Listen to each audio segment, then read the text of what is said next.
Welcome.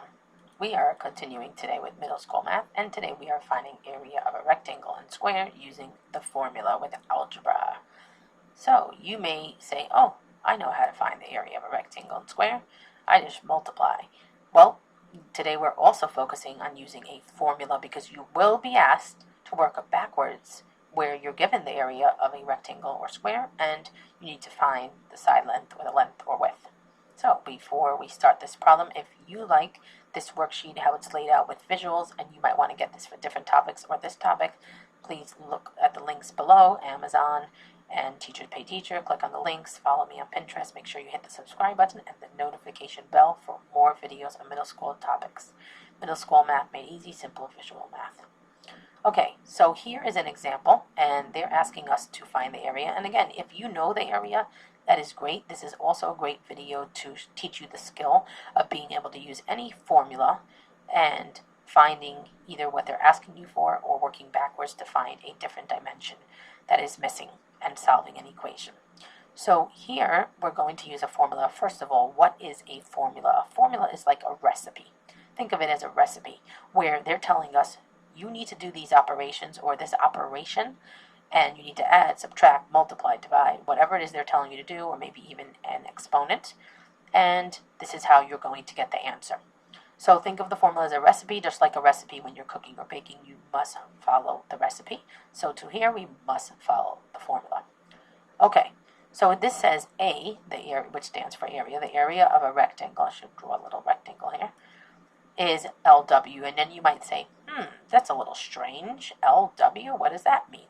Well, L stands for length and W stands for width. And what operation should you do? I don't see any operation with my eyes. I don't see addition. I don't see subtraction. I don't see division and multiplication. So some students get confused when they see this formula. So you have to remember that in algebra, when you have a variable, which is a letter, which in this case is L and the W, if you have a variable next to a variable or next to a number, and there is no plus or minus in between, no division symbol, no slash in between, then that means that you need to multiply. It means multiplication. So you see, if you look down over here, I wrote multiplication. And you have to remember that when you see two variables next to each other attached or a variable with a letter, it means to multiply. So you say, oh, okay, now I know what to do. I'm going to multiply. So what we are going to do here is we are going to substitute everything that we see here for a number, or if we don't know something, we are going to use a variable, a letter. It says find the area, so the first thing we're going to do is look at A. Do we know the area? No, it's asking us to find the area, so we use a variable A. L, do we know L? Yes, the length here is 11, so we are going to put 11 instead of L. And do we know the width, the W? Yes, the W is given to us, it's over here, and that is 5. So when we do this, we are going to then look at it, and either we're going to have operations to do and follow the PEMDAS order of operations, or we are going to have to work backwards and solve an equation to get the answer. Here, we just have to do the operation, 11 times 5, and that is 55. And remember, the units is square units, so you might see the word square centimeters, or you might see this little 2 here, which represents an exponent, and we read it as square centimeters. It means the same thing. I hope that was helpful for you. And even if you know how to find the area of a rectangle, this is especially important that you learn the skill of substituting, whether you have this simple formula or more complicated, challenging formula. We are going to do another example. First, I just want to remind you all to click on the links below at Amazon Teachers Pay Teachers and hit the subscribe button and notification bell for more videos like this and worksheets with visuals and supports for your students. Okay.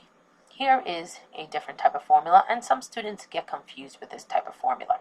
So this says find the area of the square using the formula. So remember, a square, it has sides, lengths that are all equal, or you might hear the word congruent.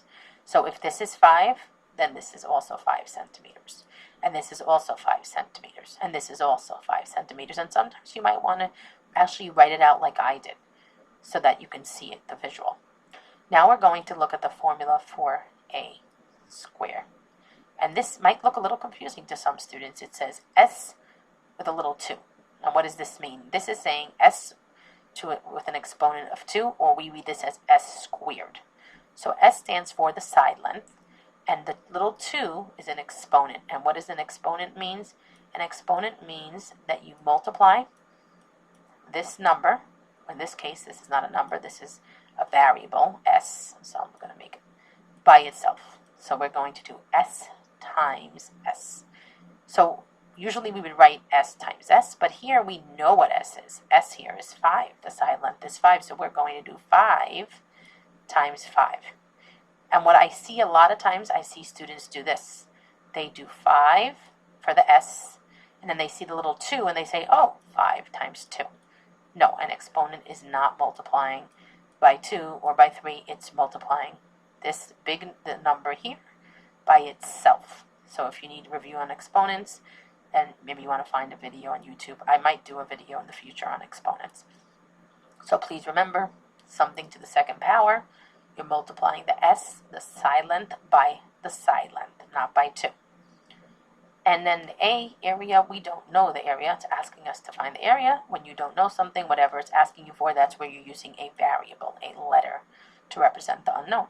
And then we look and we say, okay, do we have an equation to solve, or do we just do the operations in the order using PEMDAS? Or in this case, there's only one operation. And here, we just have an operation to do, 5 times 5, and that is 25. The area is 25 square centimeters. Little 2 here is exponent of 2. We read it as square centimeters. You might see it in words with the word square centimeters, or you might see it like this. Hopefully this was helpful for you. This very important skill is important of substituting values or variables into a formula, and we're going to do another video. The next video will go over how to work backwards using the formula if they give you the area and ask you to find the length or the width. Please click on the links below for more worksheets in different middle school math topics, simple visual math. Please make sure to hit the subscribe button and hit the notification bell. I have included links here to other videos. Please check them out. Thank you.